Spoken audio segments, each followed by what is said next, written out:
In the criminal archives of Earth, their files were marked with warnings in red ink. Do not release under any circumstances. Murderers, psychopaths, soldiers who had crossed lines that shouldn't exist. The kind of humans that other humans locked away and tried to forget. But when the Helix research station's dying screams echoed across the galaxy, when every civilized species declared the rescue impossible, when the Galactic Council wrote off 847 souls as acceptable losses, Earth opened those red-marked files. Because sometimes the galaxy doesn't need heroes. Sometimes it needs monsters willing to fight other monsters. Sometimes the deadliest humans are exactly what the universe requires. The impossible mission, the Helix research station, hung in the void like a dying star. Its once bright observation decks now flickering with emergency lighting. Dr. Elena Vasquez pressed her face against the laboratory window, watching as another rescue ship turned away from their distress beacon. The vessel, bearing the insignia of the Altarian Medical Corps, had approached within scanner range before abruptly changing course and jumping to hyperspace. "That's the 5th ship this week," she whispered, her breath fogging the reinforced glass. Behind her, the soft chittering of her research partner, Zixtol of the Crystalline Collective, filled the silence. "Perhaps they have protocols," Dr. Vasquez, the insectoid alien, said, though uncertainty colored the harmonic tones of their translated speech. "The shadow plague quarantine affects all vessels." Elena turned from the window, her dark eyes reflecting the strain of 3 weeks under siege. The Helix Station had been humanity's crown jewel in interspecies cooperation, a massive research facility where 12 different alien races worked alongside humans to unlock the mysteries of the universe. Now, it was a tomb, sealed by the Galactic Health Council after the outbreak of something they called the Shadow Plague. The disease had appeared without warning, striking down researchers indiscriminately. Symptoms varied by species, but the end result was always the same: complete neural shutdown followed by death. The lucky ones died quickly. The unlucky ones. Elena shuddered, remembering the screams that had echoed through the habitat rings. Before the emergency containment protocols sealed those sections, Dr. Vasquez to command, she spoke into her communicator. "Any response from the latest medical vessel?" The reply came from Commander Thakvar, a 7-foot-tall Norican whose usually steady voice now carried tremors of fear. "Negative, Doctor." They maintained minimum safe distance and declared the station a total loss. No rescue attempt authorized. Elena closed her eyes, fighting back despair. Of the station's original population of 8,000, fewer than 200 remained alive. The survivors had barricaded themselves in the central core, living on emergency rations while the plague consumed everything around them. The irony wasn't lost on her that humanity's greatest achievement in galactic cooperation might become its most spectacular failure. "There's something else," Thakvar continued. "We've received a priority transmission from Earth. You're to report to Conference Room Alpha immediately." Elena made her way through the sterile corridors, past sealed blast doors that held back the horror beyond. The central core felt like a fortress under siege, which in many ways it was. Emergency lighting cast long shadows as she walked, her footsteps echoing in the artificial gravity. Conference Room Alpha buzzed with activity. Representatives from the surviving species huddled around the holographic communication array, their faces illuminated by the blue glow of an incoming transmission. Elena recognized Ambassador Kethmori Sevic, whose typically pristine silver skin had dulled with stress, and Dr. Thalon Kerr of the Academic Consortium, their tentacles writhing with nervous energy. "Ah, Dr. Vasquez," Commander Theshvar said as she entered. "Earth Command is requesting to speak with you specifically." The hologram solidified into the weathered face of General Marcus Stone, director of Earth's deep space operations. Elena had met him only once, at the station's dedication ceremony, but she remembered his reputation. Stone was old-school military, the kind of officer who had fought in the Martian Wars before humanity ever made contact with alien civilizations. "Doctor," Stone's voice carried across the light years with characteristic bluntness. "I'll be direct. The Galactic Health Council has officially written off your station. No government, corporation, or military organization in known space is willing to risk a rescue mission." The words hit the assembled aliens like physical blows. Several species had representatives on the station, and the confirmation that their governments had abandoned them sent ripples of despair through the room. "However," Stone continued, his expression hardening, "Earth doesn't abandon its people. We're sending a team." Ambassador Savek's silver skin flickered with surprise. "General Stone, with respect, every analysis indicates that any rescue mission would result in total crew loss. The plague vectors are unknown, and the infected, the reports suggest they've become something other than their original species." Stone's smile was grim. "That's why we're not sending our regular forces. We're sending Omega Squad." Elena felt a chill run down her spine. She'd heard whispers about Omega Squad in military circles, rumors of Earth's most classified unit. They were supposedly composed of humans so dangerous that regular military wouldn't work with them. Volunteers for missions that no sane person would accept. "Who is Omega Squad?" asked Dr. Kerr, their tentacles coiling with curiosity. Stone was quiet for a moment before answering. Omega Squad is our last resort unit, Doctor. When a mission is deemed impossible, when the risk is unacceptable, when everyone else says no, we ask the people who have nothing left to lose. The transmission ended, leaving the conference room. In stunned silence, Alina stared at the empty holographic projector, wondering what kind of humans would volunteer for what amounted to a suicide mission. She didn't have to wait long to find out. 12 hours later, alarms sounded throughout the station as an unregistered vessel approached the quarantine perimeter. Alina watched from the observation deck as the ship emerged from hyperspace, a sleek black vessel that looked more like a weapon than a rescue craft. It bore no standard Earth military markings, only a small Omega symbol painted in red on its hull. Hillock Station. This is Captain Jake Morrison aboard the vessel Redemption. A gravelly voice crackled over the communication system. We're here to extract survivors and deal with your plague problem, requesting immediate docking permission. Commander Thekfar hesitated.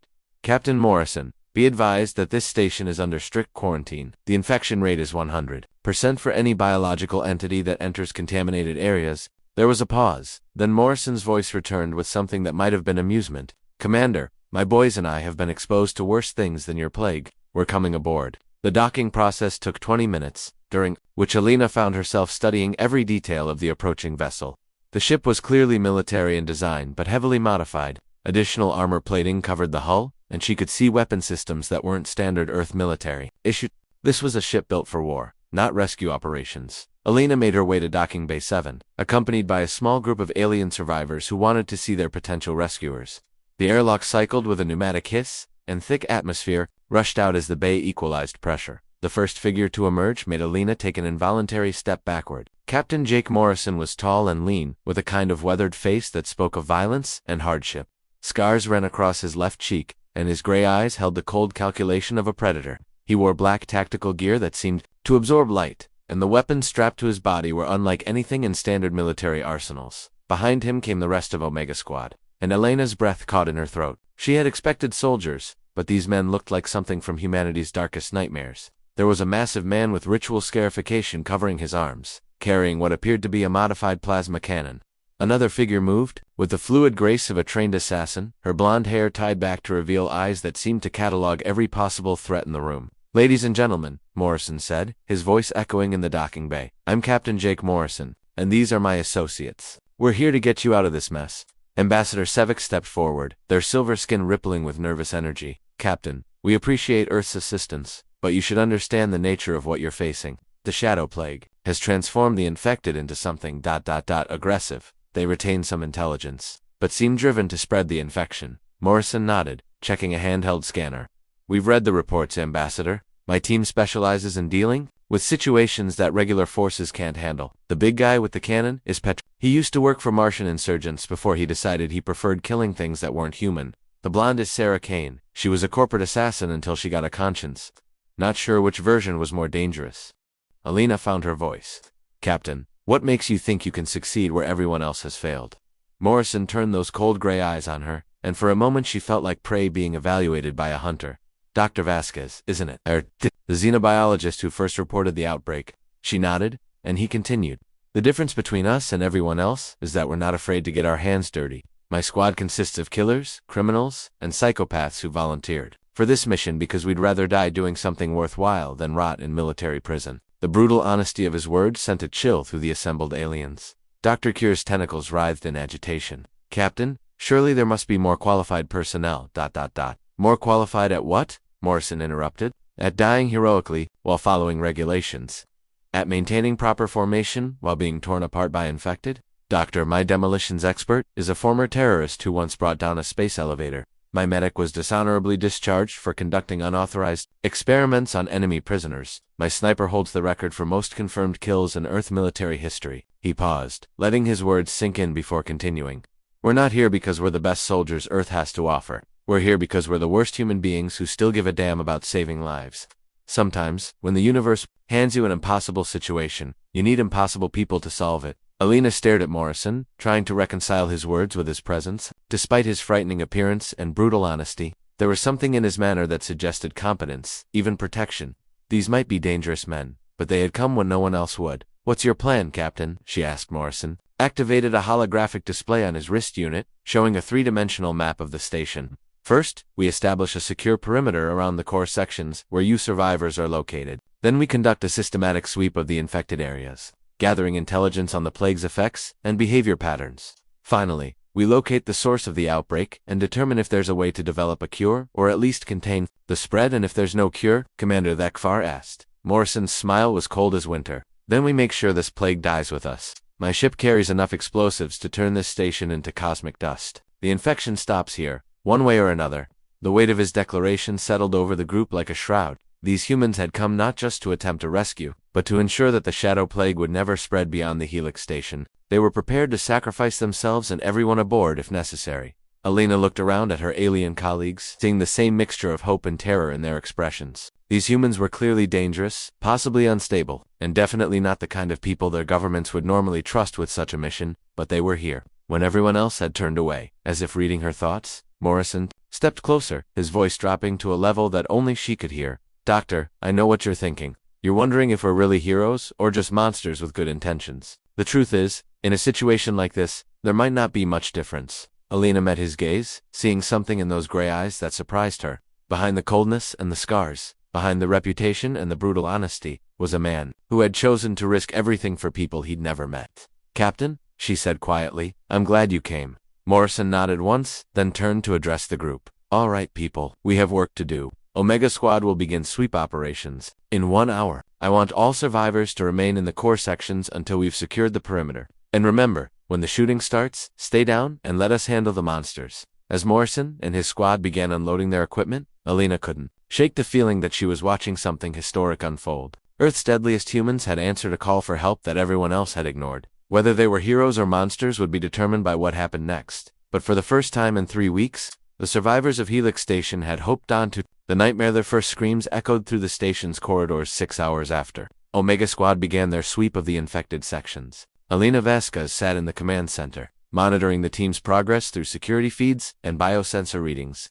Her hands clenched so tightly that her knuckles had turned white. Omega Leader to base, Morrison's voice crackled through the communication system, punctuated by the distinctive whine of energy weapons. We've encountered the infected there, not what we expected. On the main screen, grainy security footage showed Morrison and his team moving through what had once been the station's botanical laboratory. The space was unrecognizable now. Organic growths covering the walls like cancer, and in the shadows moved things that had once been sentient beings. Alina gasped as one of the infected shambled into view. It had been an Altarian researcher named Dr. Vexhai, but the shadow plague had transformed them into something horrible. The creature's natural blue skin had turned a sickly gray, and additional limbs had sprouted from their torso. Most disturbing were the eyes, which retained enough intelligence to suggest the original consciousness was still trapped inside. Jesus Christ, came Petrov's voice over the com, followed by the thunderous roar of his plasma cannon. The infected Altarian dissolved in a wash of superheated energy, but more shapes moved in the darkness beyond. Alina turned to Commander Thekvar, whose normally stoic expression showed cracks of terror.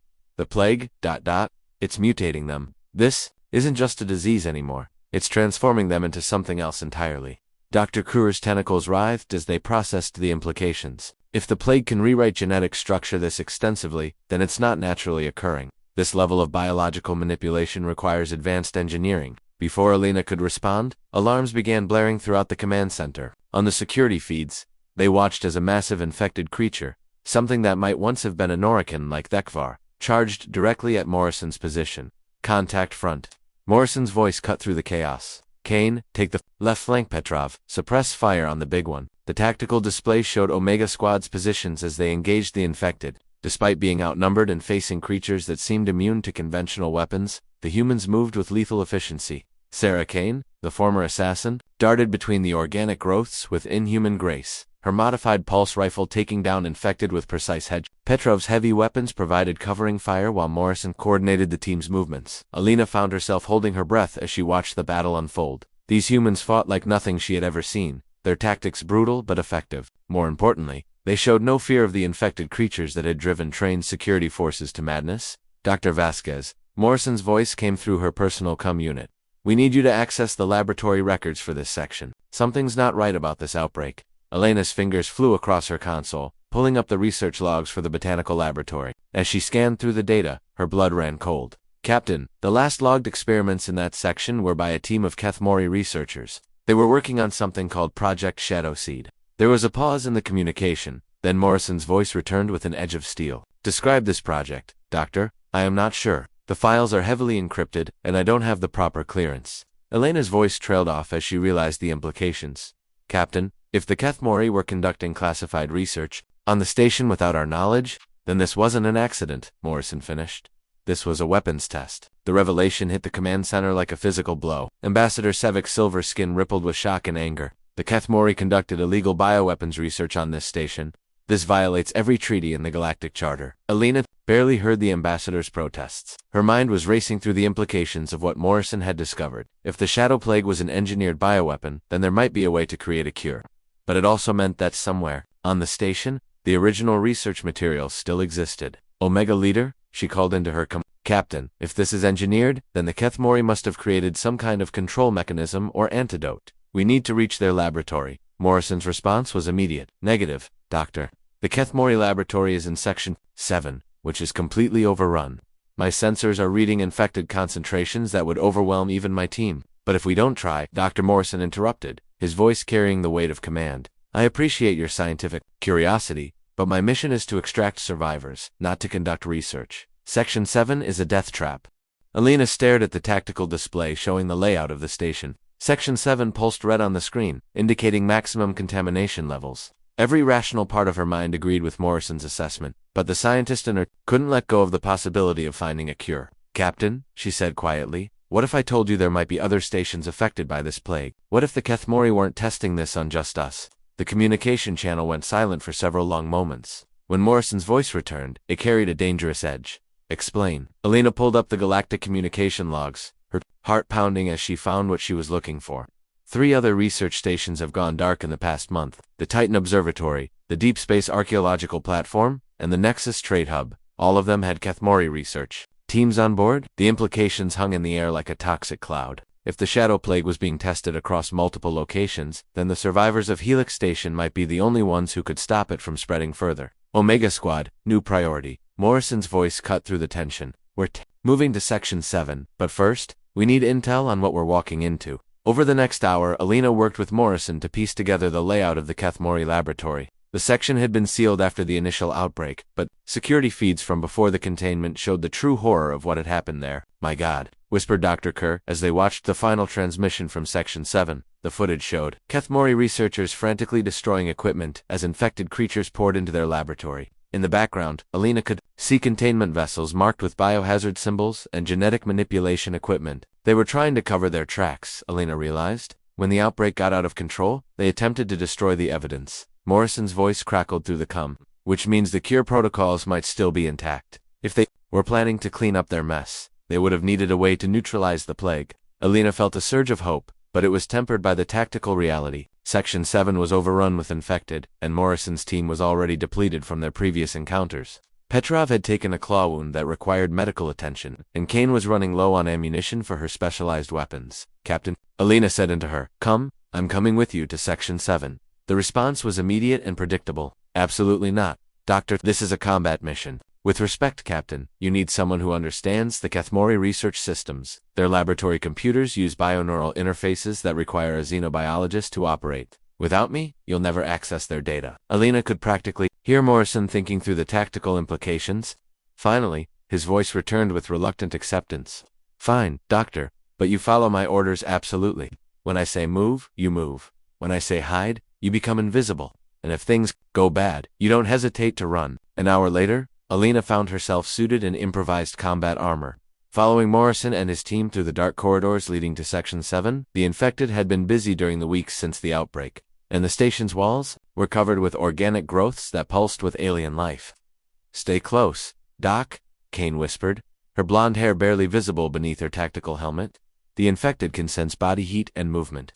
Try to think quiet thoughts." Elena almost smiled at the absurdity of the advice, but her amusement died as they approached the sealed doors of Section 7. Morrison's scanner readings showed massive concentrations of infected beyond the blast doors, along with energy signatures that suggested the Kethmori equipment was still active. Petrov set charges on the door. Morrison ordered, "We go in fast and hard." "Kane, you're on point. I'll cover the doctor while she accesses the computer systems." The explosion that followed was carefully controlled, but it still sent shock waves through the station. As the smoke cleared, Alina saw the nightmare that Section 7 had become. The laboratory was a fusion of technology and organic horror. Kethmori research equipment had been overgrown by the same alien biomass that covered the infected, but it was still functioning. Screens displayed genetic sequences in flowing Kethmori script, and containment vessels bubbled with substances. That made Elena's skin crawl. But it was the infected that truly shocked her. These weren't the shambling creatures they had encountered elsewhere. The infected in Section 7 moved with purpose, their transformed bodies showing signs of coordinated behavior. Some had developed new sensory organs, others had grown additional limbs specialized for different tasks. They're evolving, Elena whispered in horror.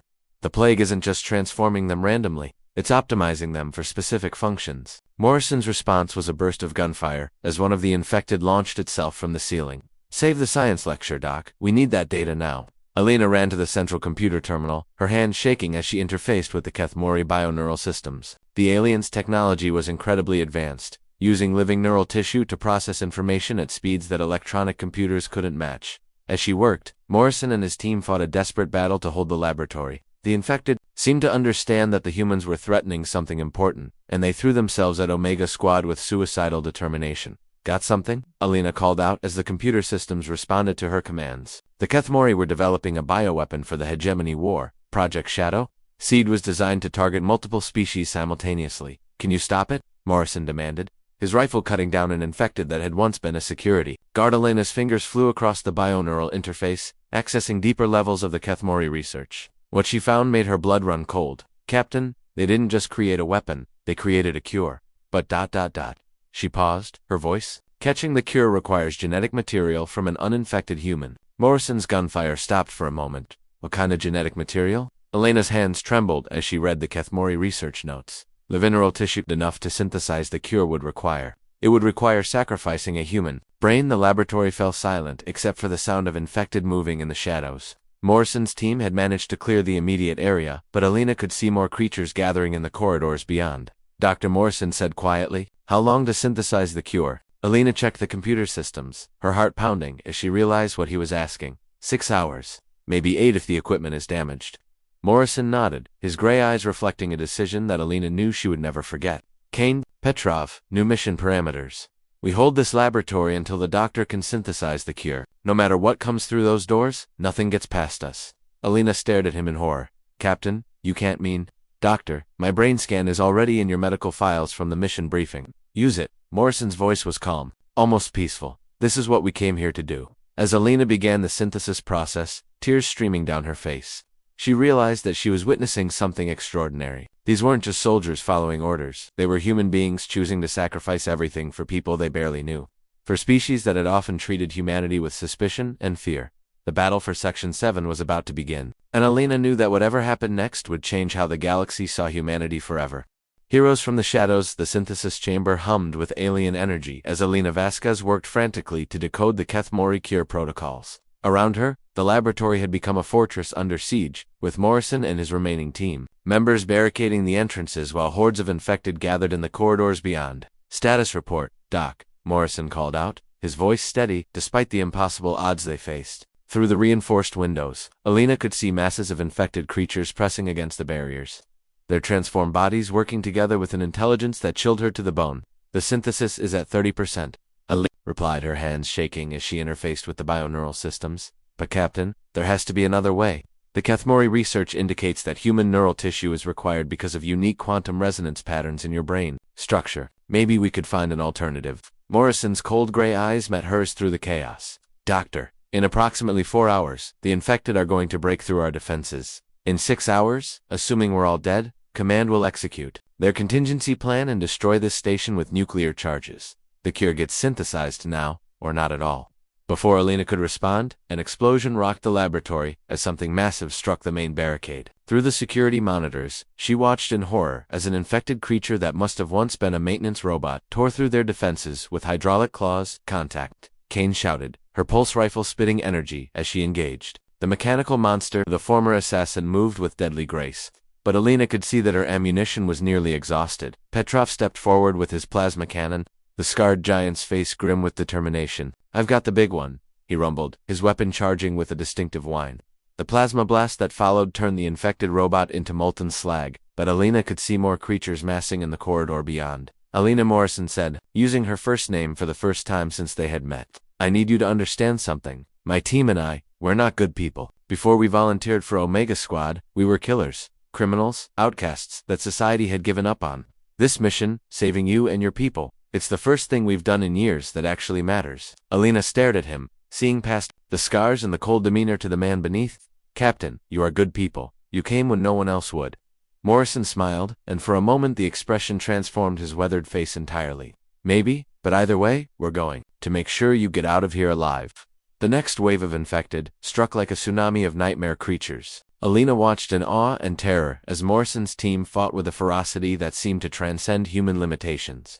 Kane darted between the creatures within human speed, her combat knife finding weak points in their transformed anatomy. Petrov wielded his plasma cannon like a man possessed, each shot precisely calculated to maximize damage, but it was Morrison himself who truly amazed her. The captain fought like a force of nature, his modified weapons cutting through infected with surgical precision while he coordinated his team's movements with calm efficiency. Alina realized that whatever crimes these people had committed in their past, they were fighting now like the heroes the galaxy desperately needed. Synthesis at 60%, she called out, her voice barely audible over the sounds of battle. The Kethmori equipment was responding to her commands, slowly building the cure from Morrison's neural pattern template, but the process required time. They didn't have doubt. Another explosion shook the laboratory as the infected broke through the secondary barricade. Alina looked up from her work to see creatures pouring through the breach, their transformed bodies glistening with alien biological modifications. Some had developed natural weapons, others had grown sensory organs that seemed to track the humans with predatory intelligence.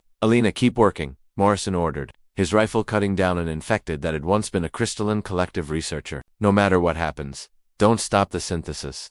The battle became a desperate last stand as Morrison's team fought to protect the synthesis chamber. Alina forced herself to focus on the Kethmori systems even as horror unfolded around her. She watched Petrov take a claw strike across his chest, the giant man's blood spattering across his plasma cannon as he continued to fire. Kane's movements became more desperate as exhaustion took its toll, but she never stopped fighting. Synthesis at 80%, Alina announced, tears streaming down her face as she realized what was happening. Morrison's team was dying to protect her work, sacrificing themselves for a cure that would save the very aliens whose governments had abandoned the station. Morrison appeared beside her, his armor torn and bloodied, but his eyes still sharp with determination. How much longer? 20 minutes, Alina whispered. Maybe 15, if I can bypass the final safety protocols. Morrison nodded, checking his ammunition counter. We'll hold them. He turned to address his remaining team members. Kane, Petrov, you hear that? 15 more minutes. We faced worse odds than this. Kane laughed, a sound that was equal parts humor and hysteria. Speak for yourself, Captain. When was the last time we faced off against zombie aliens in a space station laboratory? Petrov's response was a thunderous roar as he charged into a group of infected, his plasma cannon firing at point-blank range. In Siberian prison, we had saying, he called out over the chaos. Better to die standing than live on knees. Alina watched these incredible humans fight and die for people they barely knew, and something inside her heart broke and mended at the same time. Whatever Earth Command had told her about Omega Squad being criminals and outcasts, the truth was right in front of her. These were heroes in the purest sense of the word. Synthesis at 95%, she announced, her voice cracking with emotion. The cure was almost ready, but the cost had been staggering. Petrov had fallen, overwhelmed by a swarm of infected despite his best efforts. Kane was down to her combat knife, her ammunition completely exhausted. Morrison stood alone at the laboratory entrance, his rifle clicking empty as the final wave of infected approached. Alina watched in fascination and horror as he drew a combat knife and prepared to face the creatures in hand-to-hand combat. Synthesis complete, Alina screamed, her voice echoing through the laboratory. The Kethmori systems chimed with alien harmonics as the cure finished processing, a crystalline vial emerging from the synthesis chamber filled with luminescent blue liquid. Morrison spun around, his bloodied face lighting up with fierce satisfaction. How do we deploy it? Alina's hands flew across the control interface. The station's atmospheric processors can disperse it as an aerosol. It should neutralize the plague in all infected individuals within 6 hours. Do it, Morrison commanded, even as infected creatures bore down on his position. Alina watched in amazement as the captain smiled, actually smiled, while facing certain death. Kane, if you've got any tricks left, now would be the time.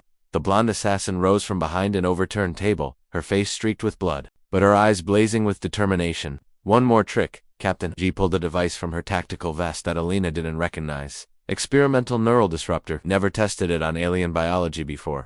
Kane activated the device, and a pulse of electromagnetic energy swept through the laboratory. The infected creatures suddenly stopped their advance, their transformed bodies convulsing as the disruptor interfered with their nervous systems. It wasn't permanent, but it bought them precious seconds. Alina initiated the atmospheric release sequence, watching as her console showed the cure dispersing throughout the station's air systems. It's working. The cure is spreading through all inhabited sections. Morrison staggered over to where Petrov lay motionless, the giant Russian's chest rising and falling weakly. "How you doing, big guy?" Petrov opened his eyes, managing a weak grin better than infected zombie aliens. "I think the tiny doctors save galaxy." Alina felt tears streaming down her face as she looked at these incredible humans who had sacrificed everything for a mission their own government hadn't even officially authorized. "You saved us all, every one of you." Over the next hour, they watched through the security monitors as the cure took effect throughout the station. The infected creatures gradually returned to their original forms, the alien biomass dissolving as their natural genetics reasserted themselves. The nightmare was finally ending, but their victory came at a cost that Alina would carry for the rest of her life. Of the 12 members of Omega Squad who had answered the call for rescue, only Morrison, Kane, and Petrov remained alive. The others had died fighting to protect civilians they had never met, from species they had barely known existed. 3 days later, Alina stood in the rebuilt command center as rescue vessels from across the galaxy arrived to evacuate the survivors. The quarantine had been lifted, and the Shadow Plague was officially declared neutralized. But the real story, the story of humanity's deadliest soldiers becoming heroes, was just beginning to spread. Ambassador Savak approached her, the Kethmori's silver skin now bright with health and gratitude. "Dr. Vasquez, the Galactic Council has requested a full report on the incident. They're particularly interested in understanding how a small human team succeeded where entire battle fleets would have failed." Alina looked out at the docking bay where Morrison was overseeing the final evacuation procedures. His arm was in a sling, and his face bore new scars from the battle, but he carried himself with the quiet dignity of a man who had found his purpose. "Ambassador," Alina said quietly, "they succeeded because they understood something that the rest of the galaxy forgot. Sometimes the most dangerous people are the ones who have nothing left to lose, and everything to prove." Kane limped over to join the conversation, her usual predatory grace replaced by the measured movements of someone fighting through pain. "Doctors being diplomatic, Ambassador. Truth is, we came here expecting to die.